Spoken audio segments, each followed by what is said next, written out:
Ladies and gentlemen, welcome to today's video. In today's video, I'm going to be laying down my full SummerSlam 2026 Saturday and Sunday predictions.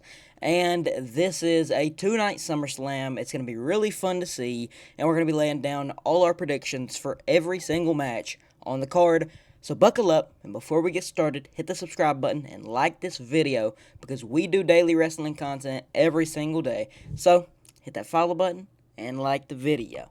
Let's jump right into it, starting off with Saturday. We have a 6-woman tag team match with the Bella Twins and Paige versus Fatal Influence, and this is, I believe, is probably going to be for the tag titles. This is the rematch after SNME whenever we saw Fatal Influence take the titles away from the Bella Twins. But, we're eventually going to be able to see Bella's get their rematch back. But now with Nikki Bella back, she's making it to SummerSlam. So this is a 6-woman tag, including JC Jane, which we did not get to see at SNME. So it's going to be really cool to see how JC stacks up against these women, these absolute legends in the ring. I'm super excited to see that.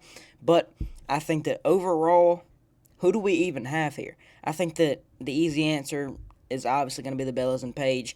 I'm going to lock in that prediction that's a pretty obvious one.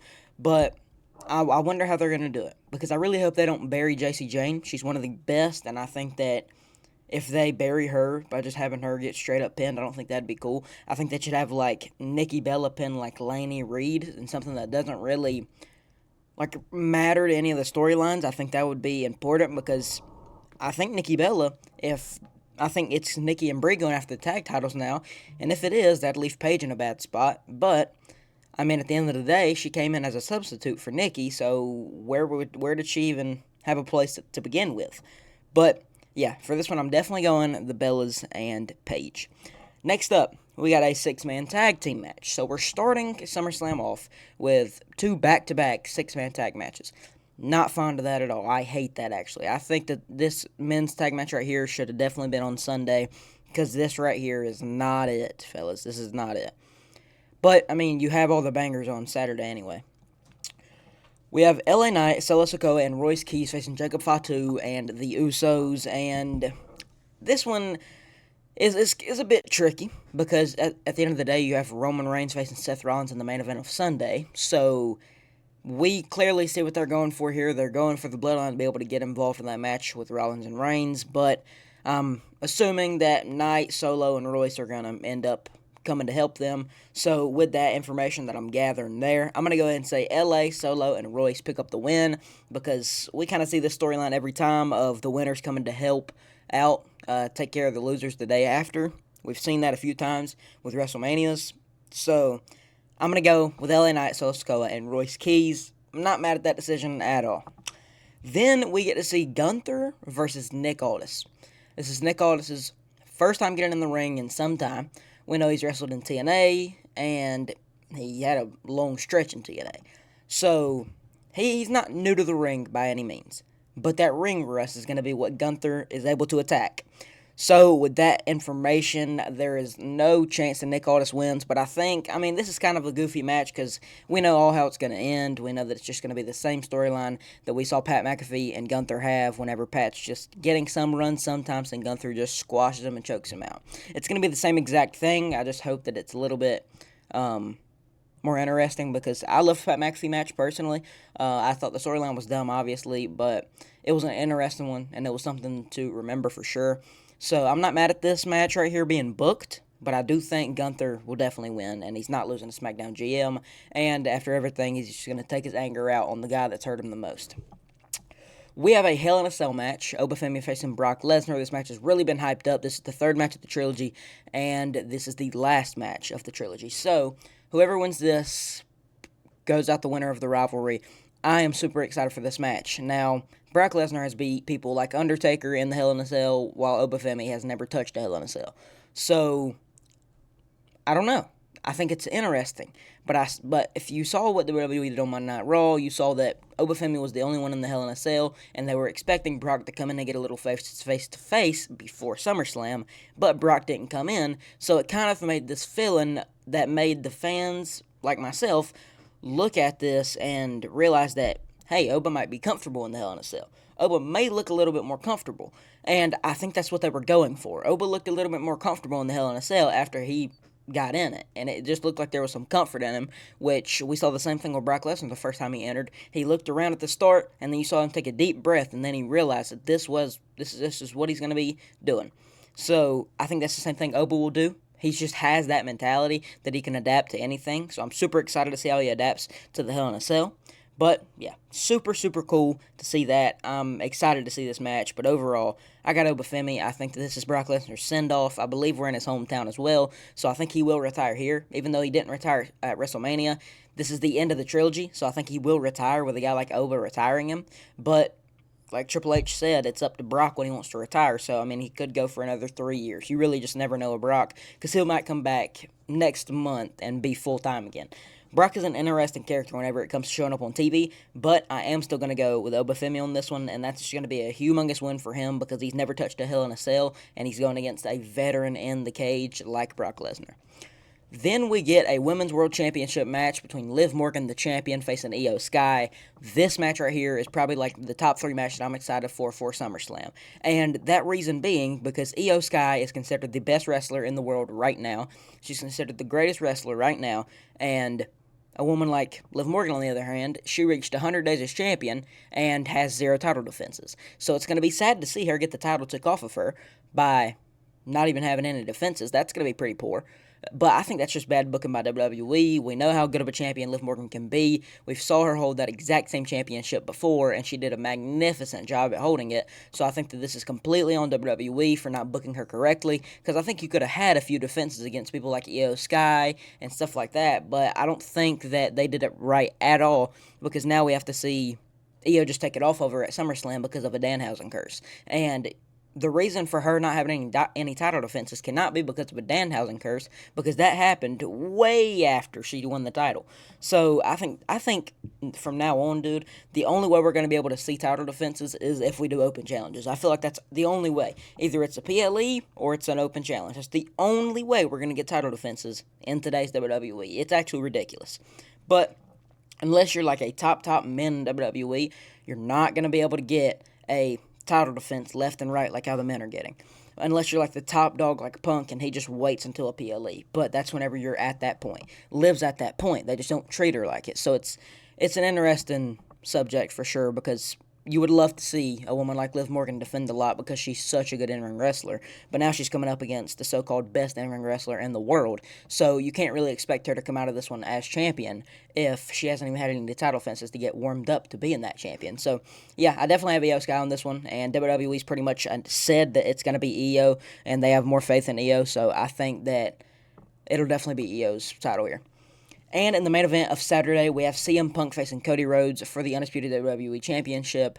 This is the match we've all been waiting for. This match is built up for 2 decades, and now we finally get to see these two release their anger. We saw them have to defeat Gunther and Sami Zayn at SNME to be able to get this one-on-one match fairly without it coming into a triple threat or a fatal 4-way, and Triple H called that the aggression of both of these guys just wanting to face each other. They've been waiting so long to face each other that they just needed to come together and beat Gunther and Sami. And if you notice, right after they beat Gunther and Sami, they got right back to being rivals, because now they know there's nothing in the rearview mirror they have to worry about except for Sami Zayn, because he still has not been seen since that match. So it's going to be super, super interesting to see how this match pans out. Overall, Punk has to retain. I think that Cody should turn heel after the bell, or he'll use a chair during the match or something like that. It'll be something weird, but Cody's got to turn heel, man. Like, this face run is getting way too dry. He's been doing it since he came to WWE. I just don't care for it. And like I said in a video before on a short, I think that these moments that we see of Cody, he'll pop out his heel side sometimes, and then the other times he'll just be a straight babyface. I just don't like that. So I don't know. I think it's a bit interesting how we're going to be able to see it, but I think overall it will pan out. I think Cody will turn heel, but just after the bell rings. But yeah, I do have CM Punk 100%. Now we move to the Sunday card. We have a number 1 WWE Championship, number 1 contenders match between Sami Zayn and Finn Balor. So, we have something planned for Sami, and that match is with Finn Balor. It's going to be a beautiful match. Why this is on SummerSlam, I don't know. I don't. But man, I mean, it is what it is. I think that this is an interesting decision for WWE to make here, especially on SummerSlam, but especially on Sunday. So I'm excited for the match, but the stipulation that's with it, I think this could be a SmackDown main eventer and not a PLE starter. So I don't know. I think that this Sunday card is definitely weaker than the Saturday card, but I'm still in for it. For this match, I guess you kind of just have to go Finn Balor on this one, though. I think that Sammy's going to go back to a depletion where he just does nothing. But I wouldn't be surprised if Sammy wins. I just think that we're just going to run back that Finn Balor and CM Punk rivalry, which we're all wanting, and I think it'll definitely be worth the while. Then we have Danhausen versus Dominic Mysterio. Now, this match, honestly, man, Danhausen was fun at first for me, and then it started getting to a point where you were seeing him on every single brand, and it almost felt like you couldn't get away from him. And then it started getting to the point where it's like, man, get off my screen, you know what I mean? And it was never to the point where I never wanted to watch him on the screen or anything. It was just the stuff that he was doing was so repetitive every single week and every single time on each brand that it was just too much. And I saw a video the other day of somebody saying that whenever WWE gets a little money in their pocket from a superstar, they'll just instantly start unloading and putting everything they need into that superstar to get them more sales. And that's what they did. That's exactly what they did. Now the ticket sales have dipped again, and what do you notice? Danhausen's back on the card. So it is what it is. This match is going to go to Dominic Mysterio 100%. It's just clown matches, honestly. The first two matches right here are clown matches that shouldn't be on SummerSlam. But I guess I'm okay with it because I wouldn't expect Danhausen to wrestle on Monday Night Raw either. So it is what it is for this one. Then we would see a match that I'm actually excited for. A returning Baron Corbin would be challenging the Men's United States Champion Trick Williams at Sunday's card. And, man, I feel bad for Trick on this one because, unfortunately, he's going to retain.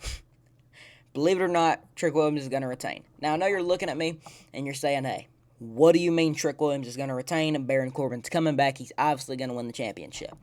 Guys, are we forgetting about Carmelo Hayes or something? Because Carmelo's not going to let Baron Corbin cost him his match just out of the blue. Like, oh yeah, you got it, man. You got it. You can go get your shot, then I'll get mine. No.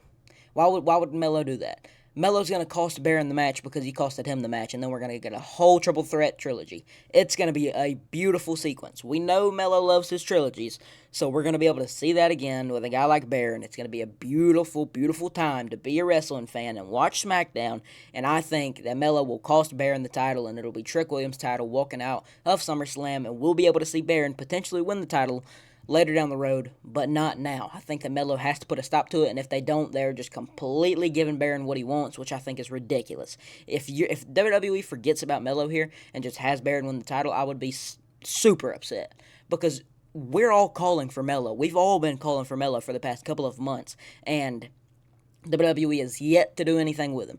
They tried to give him a shot at Trick, but sorry, guys. We have a hot free agent and Baron Corbin coming in, so we're going to have to move you out the way, Melo. We'll bring you back in a second.